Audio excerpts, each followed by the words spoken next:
Hello, everyone, and welcome to Everyday Politics with Laura May Lindo. I am your host, Laura May, and we are here on land that is held down, cared for, loved, and stewarded by the Haudenosaunee, the Anishinaabe, and the Neutral people. And I'd like to offer you this reflection today. I've been thinking a lot about the disconnect when we speak about community leaders. Oftentimes when we're considering some of the gaps experienced, from system gaps that are experienced by Indigenous communities, we look to Indigenous leaders and we praise them for the work that they do. And I don't want this to be taken out of context. We do need to praise Indigenous leaders for the work that they do, but I wonder sometimes if we are praising them instead of paying attention to the gap that they are having to work within. And so what I'd like us to do is to take some time during this episode to think about that disconnect. When Indigenous leaders have to stand up and speak out about some of the system harms that their communities are experiencing, it's often because the systems around us are not doing the job that they were committed or promised to do.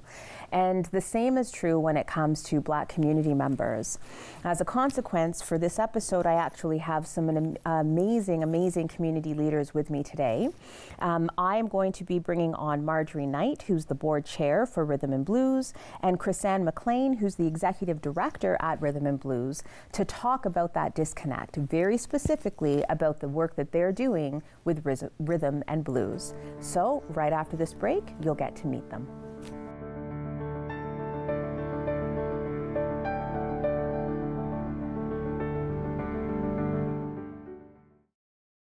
The Quintessence Coalition brings you immersive experiences and conscious collaborations from artists across the country. Don't miss the sights, sounds, and spirits of the Quintessence Coalition. Saturdays at 8:30 p.m. Hi, Pastor Mark here. Join us each and every week on Sundays. All are welcome, no exceptions. That is St. Peter's Church, every Sunday at 11 a.m. God bless. We'll see you soon. I don't mean to alarm you, but I think there might be a ghost in this house. Welcome to Halloween Baking Championship. Baking in a competition like this is scary. The ghosts are trying to sabotage me.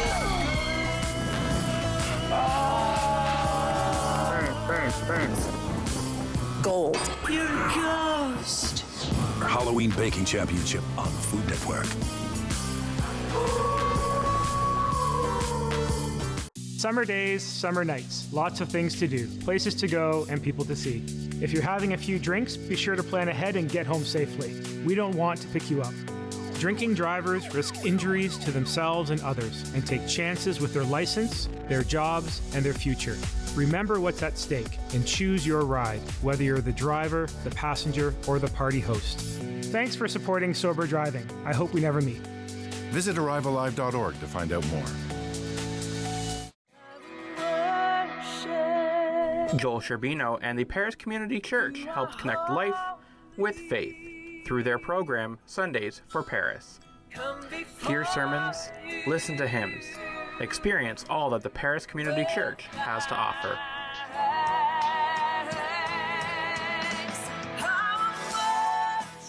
Sundays for Paris, Sundays at 10:30 a.m., right here on Rogers TV.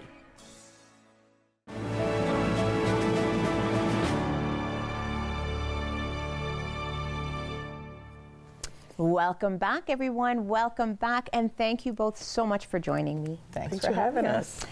So I'm going to start in an interesting place, interesting for me at least, right? In January 2015 until December 2025, the United Nations had declared that decade the decade for people of African descent. By 2024, though in my humble opinion, a lot of people didn't even realize that the decade had passed. The United Nations actually adopted a second decade, and Canada was a co-signatory for this declaration again. Second decade, January 2025. I think it's until December 2035.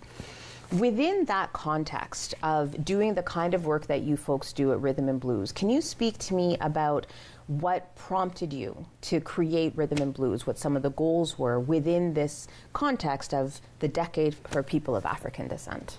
You know, it was so funny because I didn't even know about this decade till almost the end of the decade. Because what Canada had done had taken them the entire decade to decide upon a special commemorative stamp. Yeah. And I went to Toronto to this event, and that's when I heard, and I'm like, what do you mean? Yeah. A decade, and we were not a part of it. No. We were not a part of it. You know, rhythm and blues came up in part because of events like that. I would get invites all the time to special events, Black History Month, Emancipation, all these kinds of things. To come to these events, to celebrate, to, you know, come together as a community. And it was always in Toronto. It was always away from here. Yeah. And why? Why? You know, we have good times, bad times, hard times, but there are certain times when, as a community, we need to come together and celebrate and look at where we are and where we want to go. And it needs to happen here in community. And I saw a place where we didn't have any of that. I know the population in our region is large. It has been large forever. People have been here, born and bred for generations, and people have been coming here. I know people who have been coming here since the 1950s and established their families and have grown their families. They've built this region. And yet, everybody goes to Toronto to celebrate. And I had enough of that. You had enough of that. Did you know, Chrisanne, about the decade? I actually never knew until this year. So we went through the whole decade, and I didn't even know that it even was there. I truly heard about this at the beginning of like last month in doing my own research. And when we look at like where we are in rhythm and blues and what even became of us, the issues that our children or myself being in a system of nothing for our children, no safe spaces, youth telling us they need this, where do I go? Going to leaders in community like Margie, being, what is here? Like, what's happening? And then knowing there's a whole decade that is going on of African descent. We are celebrating these things, but people are not knowing any of this, nothing. So we have come to be who we are based on the community, knowing that we need it. We need to be this. Like, we can't be no longer just saying Toronto. Toronto's actually here. Yeah. You know how many people have come? Yeah. They're here. So Rhythm and Blues really started as the call to action. We need to do this in this region. We need to do something here. How are the Nigerians, Jamaicans, Trinidadians, and where's the space for them? And we started in like 2018 to have this conversation. What are we going to do? So talk to me. Together? Talk to me a bit about that. What is it? What are some of the big goals that Rhythm and Blues has? I think that for me, my biggest goal is to be able to have all of us come together. We are siloed. We are little groups and not so little groups here and there. I mean, you have some people from Eritrea, you have some people from South Sudan, you have some people from Somalia, you have people from Jamaica, you have people from Bahamas. Did you know that? You have people from all over the world. And you have Black people from every nationality you can think of who live here in this region. But we are not together. We are in our little silos. And a lot of what the work we're doing, as it pans out, it's bringing everybody together. I wanna ask a specific question though, because I'm gonna challenge you. I feel like you do more than just bring folks together. So part of what I was reading up, and I'm gonna, for those that are watching, I'll make sure that there's a link to the information about the decade and the kinds of celebratory things that are happening. Some investments, we'll talk about that later, but celebratory things that the government's doing for this decade, the second decade. But I feel like you folks are doing more than just bringing people together, that there's I keep thinking about the event that you had around black hair, for instance. Like, this is an educational kind of experience by community for community. Can you talk to me a little bit about that, Chrisanne? Yeah, like, I mean, definitely we're bringing people together, but the sense of what for, like, what are our needs? So, you know, our mental health, we know we need to take care of that. When we even speak about the hair joy, our program to make you feel safe within educating yourself with your hair, understanding our hair. You know, we have so many, like, we have a lot of people in the community, but our hair is, you know, our pride, our joy. There are so many elements to it, and understanding how to even take care of it and what to use, what's the products, and, you know, why you feel shame. Like, be proud, this is your crown. Yeah. And actually being in the space with young people who have faced discrimination and hurt, and with their parents, and talking about how they feel, and being in that space and being able to express. You know, I actually went to school and people shamed me, but now I feel like I can be free. Like, you know, we did it in Kitchener, and we're teaching the techniques. We do it in the school programming. We're, you know, people want to know how to do this. They don't, it's not just anybody. Like, you know, we have mixed children who want and have passion of their hair. And so, like, just being proud in the spaces that we have. We have mental health programs, you know, Black Girl Excellence in itself, you know, bringing young girls to connect together. There's girls program, but them seeing themselves with leaders in the groups that are Black girls that can talk about what they're going through and all the issues. Or Young Men Thrive, you know, where young men that we are targeting 15 to 25. This age gap is not even mentioned in groups. It's mostly the young to 12, or I think 21 plus. Like, this gap and gender-based violence and the issues that are going on within the sector, to target the conversation, support them in their mental health and their growth, bring space for that age. It's not just basketball only that young men want to understand about and connect with. So there is certainly more to bringing just people together, and celebratory things of even our culture, even within what we're coming together about. Like, you know, emancipation, if you've heard, our large event that has now grown to where like 2,000 people are gathering together, and we're connecting music and vibes and history and connection, and bringing in the stories of our community, like in Cambridge, the first Black church, or all the things that, you know, people may not understand the history is actually here. And so, no. I'm going to, for those that are watching, there is a piece of legislation. I think it was Dr. Jill Andrew. She's the former member for Toronto St. Paul's, and she had tabled legislation. I thought it was called Love Our Crown. It was something about hair discrimination and Black community members. I'm going to find that piece of legislation. I'll make sure that I put that alongside the resources for this particular episode, because a lot of people think this conversation about hair is just sort of fluffy convo. But if you're Black with black hair, you can't just go into any hairstylist to try and get your hair did. Well, you must realize that in cosmetology school, they do not teach you. No, they do not. And I also don't think people understand the link between mental health and hair. Yes. Your identity, your self-identity is tied to your hair. Yeah. So when you have children from a young age being told that this is not good, that this is bad, that in order to fit in, you need to straighten your hair, you need to get rid of your curls to conform, to fit in. With chemicals that we now know lead to, like, they have cancer-causing agents. Very bad. Oh my goodness. Detrimental. And people don't, I had a mom who ended up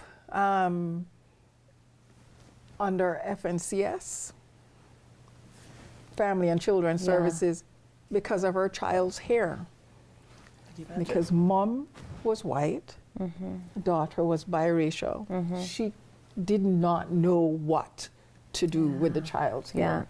So she tried everything that she could, but And the child's hair was becoming matted, and you know, the screaming and the crying, and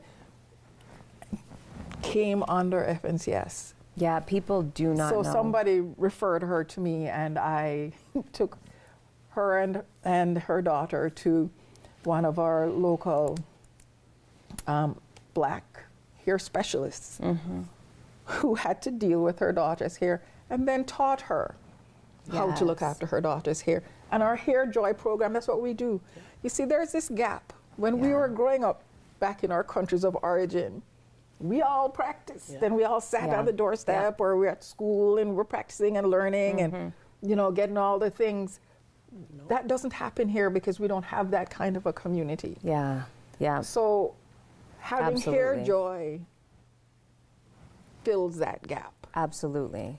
But it's on so many different levels of what it does when we come together and do hair. Yeah. The other program in particular, because I know you've named a bunch of the different programs, but the Young Men Thrive, I actually remember, I want to say it was at, it was around this time actually last year, it was at the Black Brilliance Pathways to Post-Secondary event. And we were talking because you were just putting out, you had flyers, you were recruiting, right? You're talking about a young gentleman that you wanted to connect me to. That's right. And so I'm bringing it up before we go to the break because, again, you started with something that seems so simple. We're just going to bring people together because we're tired of driving to... On a map, going from Waterloo region to Toronto looks like it's just an hour and a half, but in a vehicle... That could highway. take forever, right? You're just ready for turn back. So, honestly, so enough of having to go somewhere else to find your people. You wanted to create something here. But what I'm seeing from the outside looking in, and why I'm so grateful to the two of you for the work that you do, is that you expand with the needs. Like you pay attention to what's happening. And I remember in that conversation, Chrisanne, we were talking about we don't talk to young boys. There's this age group that we don't talk to. Right? Yeah, how is that program going?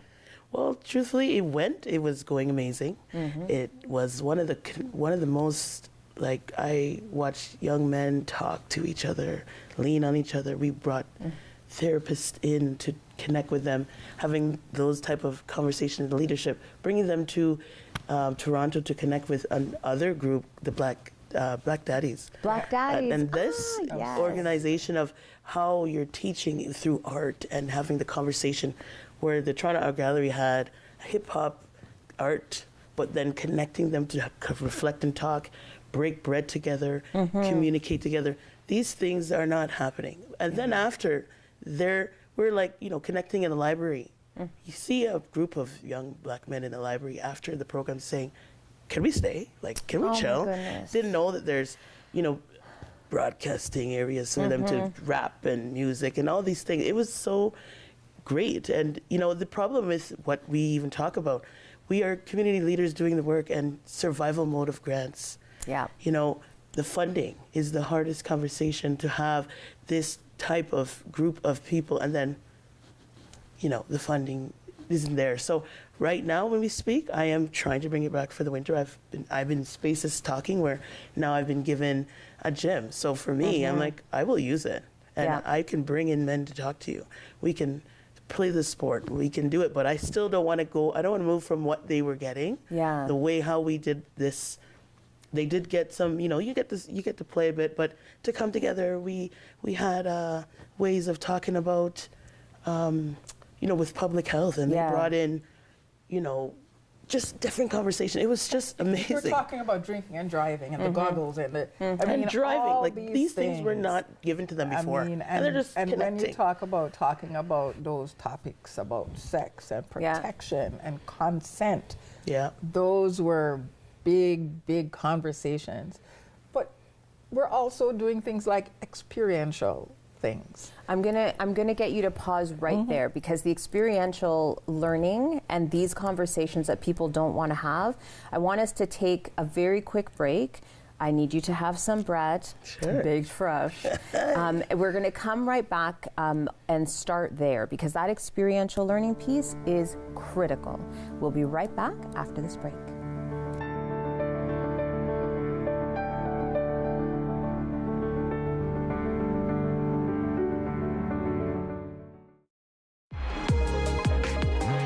Aging Well brings you conversations with experts to help empower your golden years with enthusiasm and optimism. Don't miss Aging Well with Angela and Alice Liu, Mondays at 7 p.m.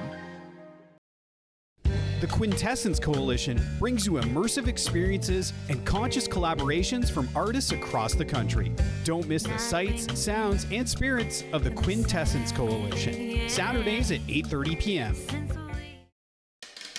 My name is Chef D. Most days, you'll find me feeding high-profile personalities in even higher-pressure kitchens. But now I'm taking an ordinary food truck and a slice of summer to get out of my comfort zone and into parts of the community normally out of my reach. It's a gamble, but if I can use my passion for food to help out some amazing folks, it'll be worth the road trip.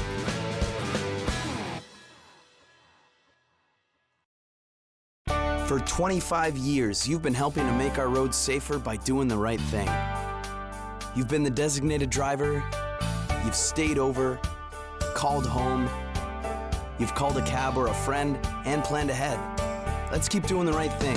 Support sober driving by getting yourself and your friends home safely. Do the right thing. Visit ArriveAlive.org to find out more. Arrive Alive. Drive sober. Hi, I'm Dave Carroll. Every Thursday at 8 p.m. right here on Rogers TV, we have a brand new show called About Brant with Dave Carroll. We're going to be talking about Brant and the different areas of the community that makes Brantford, Brant County's Six Nations tick. We're going to be talking with people from all sorts of different areas and helping us understand the community we have better. Every Thursday, 8 p.m., About Brant with Dave Carroll right here on Rogers TV.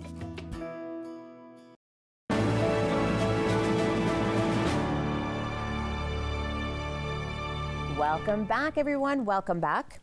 I want to start where we left off. So we were talking about experiential learning, and one of the questions that I always have for organizations that sort of stand in these gaps is what they do with the data that they get from these experiences that they create. So you folks have created experiences for young Black men. You've created experiences for families when it comes to, you know, our conversations about hair, what we're doing, where we're celebrating, all of this kind of stuff. So can you tell me a little bit about what you do as you gather data in that way through that experiential stuff? And why experiential is because we want to expose our kids to things they don't normally get exposed to. If you can imagine these young men partnering with the Cambridge Rowing Club. For The their Cambridge rowing? Olympic rowing, and there are these young men rowing down the river. Wow. I'm like, what if we have any Olympic prospects here? But these are not experiences that are usually open to them. Yeah. And it's fabulous that our community is willing to do this with us.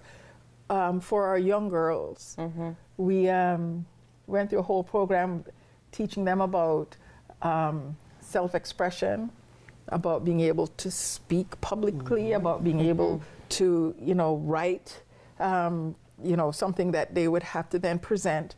We had them pitch to us why they should be allowed to interview a celebrity guest. What? Yes. And it was amazing. Oh, yeah. Once they had worked with our guests who were experts in these kinds of things. And so one of them won the pitch, which was to introduce Julie Black, who was here for our International Day of the Girls celebrations last year. Beautiful. Our children don't get the ability or the opportunities that most kids get. So when you talk about leadership development and all these kinds of things in schools, they're not picking our kids.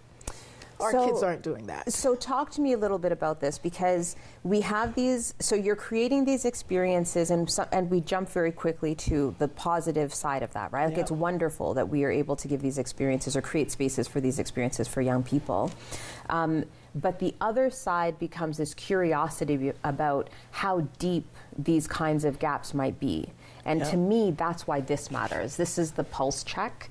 We'll make sure that there's information about this, but pulse check, Waterloo Region Black Community Insight Survey. Can you folks talk to me a little bit about this? One of the things that we have done is that we learned as we were growing as an organization about the importance of data. And we were helped along in a big way by Pamela Fair, who helped build our capacity, and one of those ways was by bringing in consultants to work with us on our data. Okay. This lady here, you have to understand, has what I call a fine mind. So when you talk about, you're developing programs, no, my friend, she has had those programs in her back pocket, thinking about them all along until the point in time when we can do it. This is it. And so Chris-Anne says, all of this is showing us that our kids are not getting the help they need, that they're not in places where they feel safe to be able to actually share what's happening. So our suicides are going up, dropping out of school, involvement with police, or you can get me started. These kinds of things, they're happening. And why? Why are they happening? What is it that happens? Because the one thing we know is that we do not collect race-based data. Despite the laws, despite the calls. The only real race data that they collect is use of force. And much that helps us, because every year we just hear how much we are beat up. That doesn't help me. What do we need to know? We're talking about the decade. Well, in that whole document, when you start reading it, and it talks about research, it talks about data, it talks about finding out, it talks about, helping communities and blah, blah, blah, blah, blah. Well, we haven't really seen that. And we need to know what it is. We had originally managed to carve out some funds to do a study in Cambridge. And I'm involved in the plan to end chronic homelessness. And I approached them and saying, this is what we're doing. It would be even better if we could do it for the entire region. And they agreed, and they gave us funds to do that. We need to know what's happening. We need to know. We need to know the experience of people. Whether it was that you came here in the 1950s and was raising your family, whether you've been here forever, for generations upon generations, born and bred in North America, whether you came yesterday or last week, whether you came last year, if you came as an immigrant with qualifications, if you came as a refugee with qualifications or not. If you're a single mother, if you are a student, if you are an orphan, if you are somebody from the system, if you were in jail, if you were, what are the needs?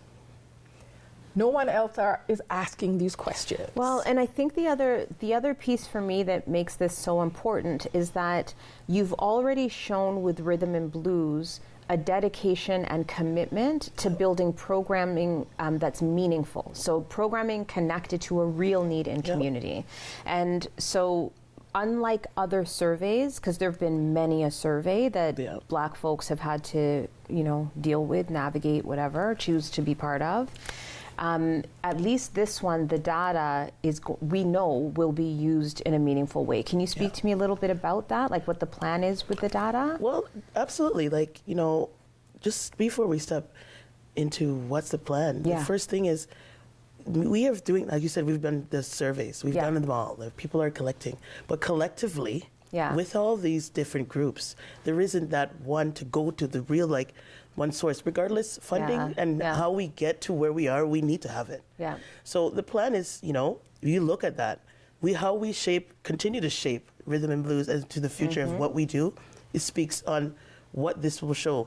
We will actually be able to, we know how the connectors talk. They speak in data. They speak in those bigger, broader aspects of, well, the region is this, but now it's not just that one line. There is a whole document to speak to the actual needs of health, education, income, like the mental health piece for me. Like it's huge, right? So for me, the focus is to allow us to use it to then continue our work and help support in funding, really, as well as shape and understand and listen, right? We can continue to do, and we will be able to share. Like this is truly what is happening and what we are shaping our work around. Absolutely. Part of what gets me going on this is that when we step forward and we say, look, we have a problem in our community, our children are committing suicide or dropping out of school, there's this violence, what is going on?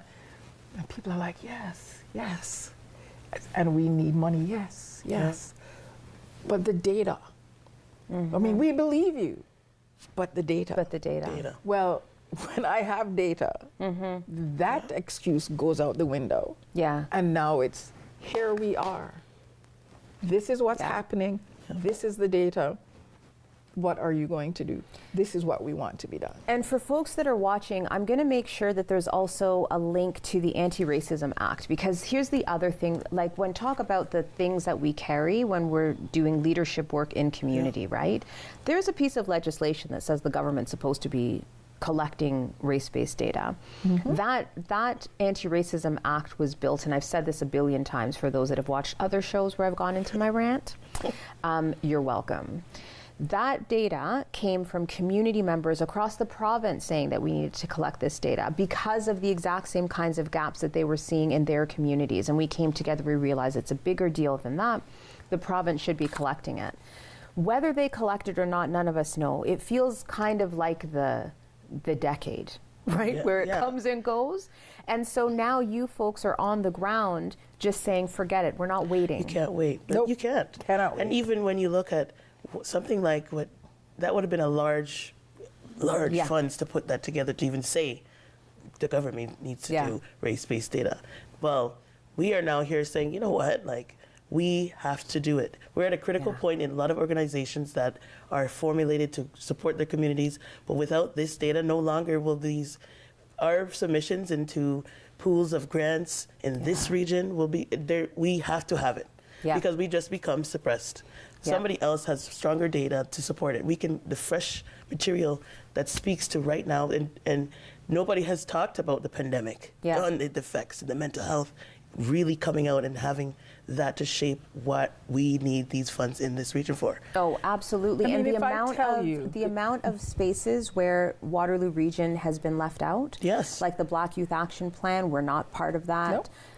There's all of this data that's showing that we have this huge newcomer population, we have a growing Black population, and a diverse Black population where the needs are diverse because they're coming from different places, starting points are different, their home is different, all of this kind of stuff, and yet we don't have access to some of those bigger pots. But if I will tell you that in 1984 to 1987, I don't know if people will remember, but we saved all these child soldiers from South Sudan. We brought them here. And then what did we do? Nothing. We didn't provide psychological care, mental health. We didn't provide enough language training. We dropped them into schools. These are kids who had been taken out of their home when they were 4, 5, 6 years old and sent to fight, guns put in their hands and sent to fight. And today, when we hear of these children running wild, and there's a constant journey to Milton jail of all these kids are the children of the child soldiers. This is generational trauma that we helped along the way. And now we're surprised. Under this guise of kindness. It's always like we're being so kind. Saving somebody. We're saving. But this is what happens. These are some of the stories that will come out in this pulse check. Because we need to know. We need to know why these things are happening. And we need to know what needs to be done. So if we're bringing people from war-torn countries, what is it that is our responsibility to do? What programs do we have for them? What programming do we have? How can we help? Which I have to say, we're gonna take another break, but I want to remind people that are watching that while immigration, like the documents to become a permanent resident and to come to Canada, is under federal jurisdiction, settlement services, it's our provincial mandate to provide settlement services to the newcomers that arrive. And yet we seem to be forgetting. We have forgotten some of the things we have to do. I'm going to take a quick break. We will be right back right after this.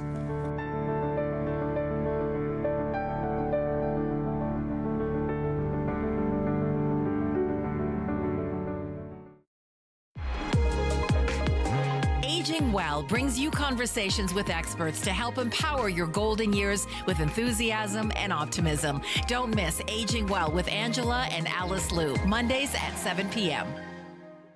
Hey everyone, it's Sean Fafaro, and I'm thrilled to tell you that This Week in Rangers Nation is back for season number 2. I'll have everything you want with your East Ave Blue, special interviews, features, highlights, and more. Catch This Week in Rangers Nation every Friday.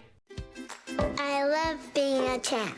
I am a member of the Warham's Child Amputee Program.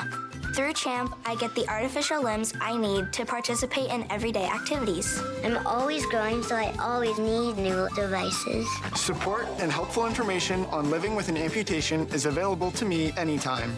I get to meet other kids that are just like me. It's your donations that make the Warham's CHAMP program possible. Thank you.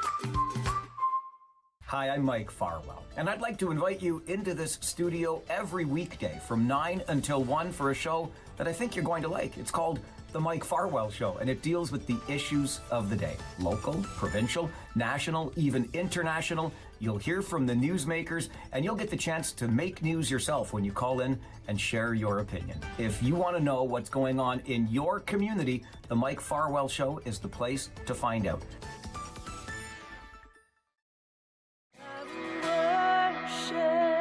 Joel Sherbino and the Paris Community Church helped connect life with faith through their program Sundays for Paris. Hear sermons, listen to hymns, experience all that the Paris Community Church has to offer.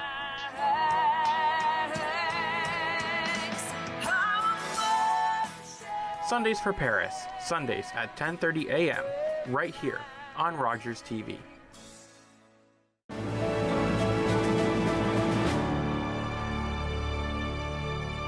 Welcome back, everybody. Welcome back. Okay, so I want us to talk a little bit more about this pulse check because I think it's so important. And as I said to you before the break, I'm going to make sure that there is a link to the pulse check for those that are watching so that people can start filling out the survey, right? Or continue filling out the survey. Based on what you hope to collect, are there particular legislative changes that you're hoping would also come to pass? Like, is there something on that legislative side of our experiences that you hope will also change when you're doing the survey? There's so many areas that we could look for change.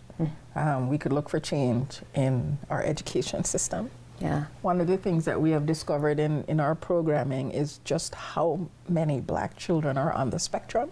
Yeah.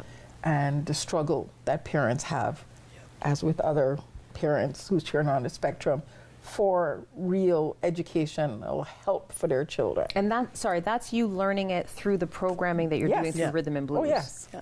Just having a summer camp and like ages 4 to 12, it was all of them were there, we had to pivot. We had to bring in people who could help us design programs that would accommodate these kids so that they could participate. Yeah. And I mean, their parents are like, please, can we do it?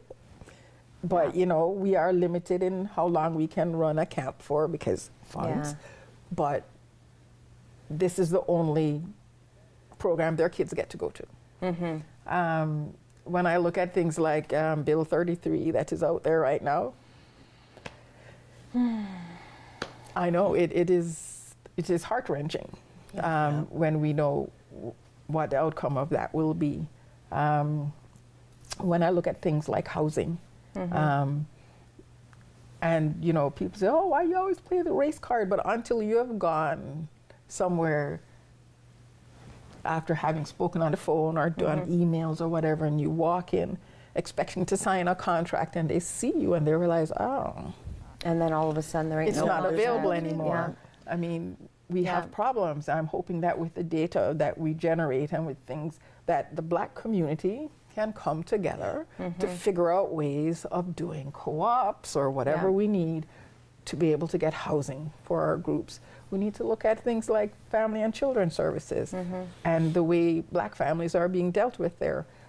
As along with Indigenous folk, our kids are being taken away at fantastic rates and for reasons that make no sense. Yeah. So the pulse check, the pulse check is like a bunch of different sectors that you're looking at. I actually did the pulse check. I went in and did the survey. I highly recommend that people go and do the survey because you're doing it in a different way. You're not doing it for the government, you're doing it for community people, community leaders who are going to use that data in a responsible way. Can you speak to me a bit about the sectors, like what somebody would expect if they were going to take it? What are they going to be asked about? What are those sectors? Like housing and income, your mental health, education, just the levels of where you are in this community, and just the feeling of safety and safe spaces. Programming, what are you getting access to? Recreation, things your like that. access to healthcare, your access to education, your access to housing, your access to mental health. Nice and broad. And why? That's very important. Yeah, we take that to understand our culture, understand framing, and like you said, another legislative area to me would be culturally responsive mental health care. Like this is what we do. We are doing that already. Yeah. But actually getting that embedded, and also like community-led leadership that is not just that's policy made, that's formulated, we have those in decision-making areas. Not everyone, we ensure that community leaders who make hard decisions are in these spaces. Like that can have a voice to make real decisions made, or the conversation can't even happen. I mean, I said it so facetiously earlier when we were on our break. Do you know what's going on with housing and our seniors? And you said no. You did ask me, and I did say, I don't know. But I'm here to say no one knows. Nobody knows. No one knows. We need to do something about that. We don't know. And we need to know. We need to find out what is happening to our seniors, where they're going. Are they getting the help that they need? What's happening? We don't know. There's so much we don't know, or we have anecdotal things, but as we have proven time and time again, anecdotal doesn't get you where you need to go. And it's interesting too, because I was thinking, when you asked that question, I was thinking about the pandemic. And so my mommy lives out in Scarborough, and I remember the Jamaican Canadian Association, because nobody knew what was happening with Black elders. They started a food service thing, so you could sign up. I signed mommy up so they would drop off some like a dinner or something like that during the pandemic. And I remember finding an article later. They wanted to keep doing the program because the more you do programming in community, the more you realize the gap is way deeper than you thought. Right? So you thought this was just for the pandemic. Now you realize people are living on below the poverty line and regularly not eating. Couldn't find the funding. In time, they couldn't find the funding. And this is what happens. Culturally responsible, in our traditions, food and breaking bread is the way to bring the community together. And it's essential. And so in a time now when, the economy is so bad for those who are traditionally low income. It's even more important that we have these programs. The other thing that I really did appreciate when I took the survey was that there were opportunities for me to provide my experiences, so I could explain.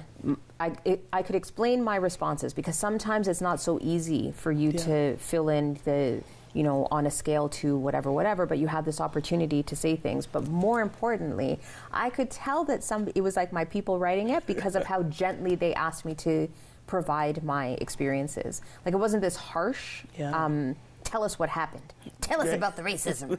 It wasn't like that. It was like, if you feel so inclined, if this feels okay for you, right? Can you share what it meant when you said blah, blah, blah, right?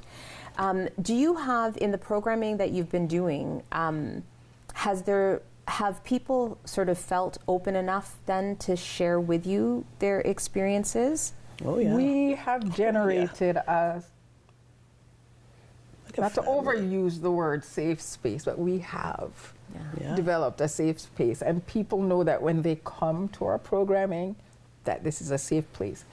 We have incorporated through our entire programming psychotherapy. And that is We essential. have Nicole Brown Essential. Faulkner from Wounds to Wings, who So is amazing.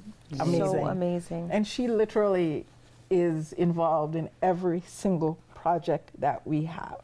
Mm-hmm. If you can imagine in the middle of Hair Joy having a session with Nicole and having children stand up and say what their experience is and how brokenhearted they are, and watch the community with Nicole literally wrap this child up in love. Yeah. Because we put it into all our programming, that every time we have these young men come for Young Men Thrive, they have a session with her where they talk about what's happening in their lives, what they're understanding, not understanding, but feeling free to be able to be themselves, to speak. What a sense of trust it's for amazing. for you to provide community members with that consistency. Yes. Like and that I think is person. essential too. And, you know, I found when building these programs, yes, we are trying to build relationships, but trust is the biggest word in a lot of our issues. So having a consistent face and having Wounds to Wings, a specialist like Nicole, and how she does it. Yeah. It's not just doing it, it's the love in it, and the even the like movement therapy, when you don't understand that you're just moving and vibing, but you're actually doing work that is breaking down so many things within yourself and just opening up. And now they're coming like, oh, can we get to move today? Like, and it's just, that's what you see, or the joy of people coming like, oh, is that lady coming to this? Or we just start to build a family, or right? we have a high school, we have a program in school. Yes. And we have the high schools coming, and I thought, high schoolers are kind of cool people. They may or may not come or not come. Yes. They did not miss a day. Not even one. What? And they're coming to mentor the young, because we mix the grades 1 all the way to grade 12. And it's just great to have that. And when you see them now, you're at the grocery store, we are building within ourselves a community. And having that sense of breaking down some of the fears, the traumas that you have, or why you're not feeling comfortable, like in the school, but then now in community, like I'll be in the grocery store, and one boy will just come, hey, like, and now this is us as a family, like we're growing together and knowing, okay, like, Mom, I want to go to this, or when's the next thing? And they know that safe person will be there in addition to the programming. Or we've been in Hair Joy where somebody had a trauma and she asked, like, I'm going to take this lady, we have to go to like a separate room in that safe space enough to really bring out some things that were happening within that family. So giving our community the chance to even have that, because sometimes you will never get to that counselor. Well, like, especially something like psychotherapy. Like, I mean, people have to have a full-time job with massive benefits to be able to have access to that, because that is not, you're not just bringing in Joe Blow over here who knows a little something about people. Like, Nicole is amazing. For those that are watching, I'm definitely going to make sure that there is a link to Wounds to Wings, because her work is amazing. She's amazing. Amazing. And we even had the first ever youth in our girls program. She did a retreat with these girls on the very first day. And I said, you know what, it doesn't have to be the end. Why don't we start with just having them come and reflect on themselves and have a retreat with Nicole to break into camp. Break into it this way. You don't always have to do the tradition. Well. Let's just start them well and relax and connect together. They haven't seen each other, but that just changed the aspect of our camp altogether. Some new and some who are older that came before, just like, oh, she's the best, and oh, this is the best. Like it was so warm. So listen, on that sense of warmth, like I can feel that warmth, I want to ask you the question I ask everybody this question, because I think it is so important to speak into being what it is that we want to see, not just the gaps that we see or experience, right? If you could snap your fingers and make one system change, what would it be? I'm going to start with you, Marjorie. They'd have to kill Bill 33. Bye-bye, Bill 33. Immediately. Immediately. And in education with the autism file, yeah, absolutely needs to be redone completely. Yeah. And fully invested in. Yes. Like 110%. Yes. I got you. Chris-Anne, snap your fingers, make one system change. What would it be? Community leaders in big tables, making change, like in the conversations. We need them there, in the policy. And without it, there's no policies. Like, we must have that in order for us to make real change. Beautiful. I'm going to play my own game because it's my show. I can do whatever I want. Yes, you can. So if I could snap my fingers and make one system change, I would want every leader, like politically elected leader, to have to participate in culturally relevant leadership training that's by community for leaders. Because I don't think that people understand that those are exceptional skills that will help you do better in every area of your life. It's about listening, like active listening. It's about really paying attention to these gaps. It's about making the connections that you folks are making right now. So I just want to say thank you, literally from the bottom of my heart, for the work that you do. Every time I bump into you, it's like the program has grown and grown and grown, because it is, because you're paying attention. And so I wish I could do more than just say thank you, but I'm very, very pleased that I could have you here, and so grateful and blessed to be in community alongside you both. Yeah, I'm happy to be here. Thank you so much for having us. It's been great. We are going to take a very quick break, and we will be right back.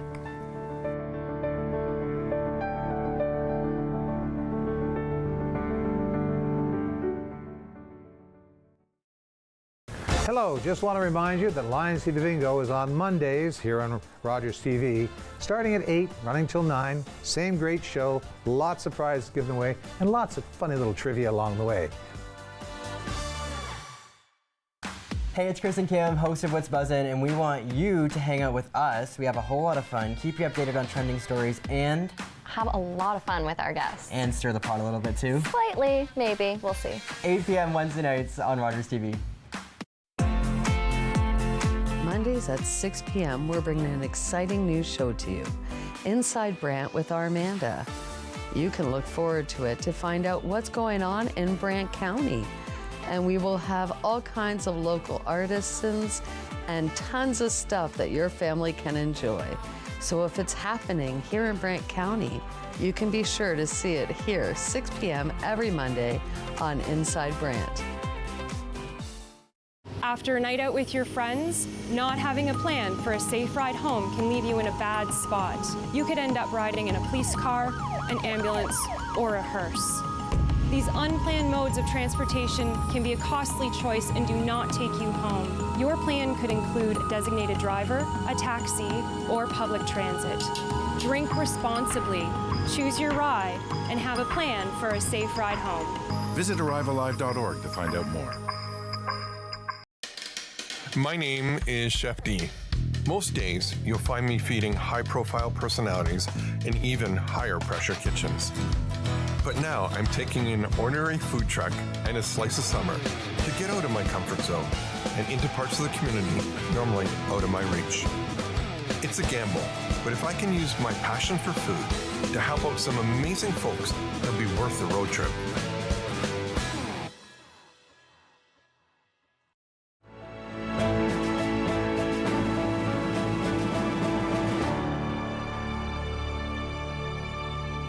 Welcome back, folks. Welcome back. Was that not an important and just heartwarming conversation that we just had? Honest to goodness, rhythm and blues. I'm going to make sure that I have a link for anybody who's watching to Rhythm and Blues. Definitely going to have a link to the pulse check so that you can take the survey. I also want to make sure that you have access to the United Nations International Decade for People of African Descent, the Declaration. There's information about what happened the very first time the United Nations made this declaration, and again when the second one came into effect. I will make sure that there's a link to the Black Daddies Club. That's with my friend Brendan Hay, which is lovely. And most definitely a connection to Wounds to Wings, Nicole Brown Faulkner. Her work is brilliant. She is brilliant. If anybody needs any support, I think that it's really an amazing starting point. If you are not doing it already, please don't forget to follow me on Instagram. everydaypolitics_official is my my ID there. So please, please, please follow me. And I cannot wait to join you again next week with another special guest.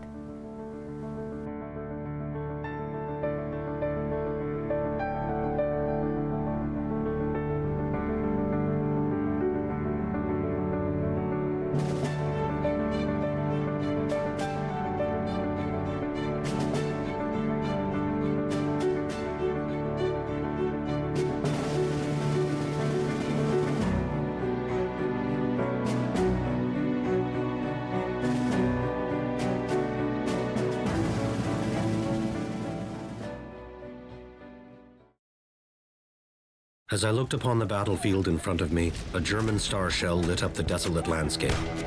I watched as a bullet smashed through the bridge of my nose and left me to the mercy of the darkness. I worried I would be dependent on others for the rest of my life. But Sir Arthur Pearson and the staff of St. Dunstan's had other plans. With their help, I knew I could be self-reliant, and I wanted to bring this idea home to Canada. I wanted Canadians to know that we could hold jobs, that we could contribute, that regardless of sight, all would read, that we, the blind, would shape our own lives, our own destiny. Blinded by a sniper's bullet in 1915, Edwin A. Baker went on to co-found the Canadian National Institute for the Blind, shaping a path forward for the blind across Canada for generations to come. For me, the end was just the beginning. I felt I must come. If I did not come at once, it would be too late. And these places that are watered with the best blood of Canada might only be names and memories. I see it in the soldiers, the grief I know so intimately. And I will not abandon these men to it. The isolation wears on me. Slowly, the silence takes over, as if my heart has given out of air. I cannot talk. I can only paint.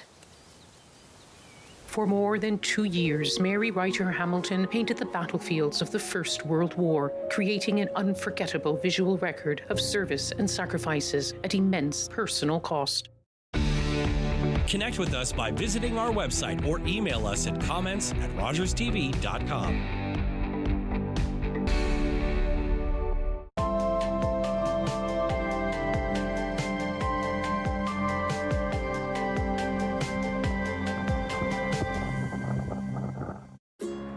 It's closing time, and you stayed out longer than you planned. So now you can't drive, and the buses have stopped running. You could always call your girlfriend. Or maybe your roommate? What about your best friend? You could just dial 1-888 Taxi Guy or use the Taxi Guy app. The call and the app are free, and they both connect you to a local cab company to bring you home safely. Visit ArriveAlive.org to find out more. Arrive Alive, drive sober. Oh, folks, Not Tonight with Giovanni Petiti has killer monologues. Great local guests who have too much talent for national late night, and this show's got high energy. Bills. It's the show TV critics are saying is just like Late Night with Jimmy Fallon, if you ordered it on Temu. So join me Sundays at 9 p.m. on Rogers TV. Hey, I've seen your social calendar. What else do you got to do, huh? Nice. Kitchener's perfect music mix is on Chime 96.7. So every song is someone's favorite song. On Chime 96.7. If you love Italy, love Italian food, come take a wild ride with me.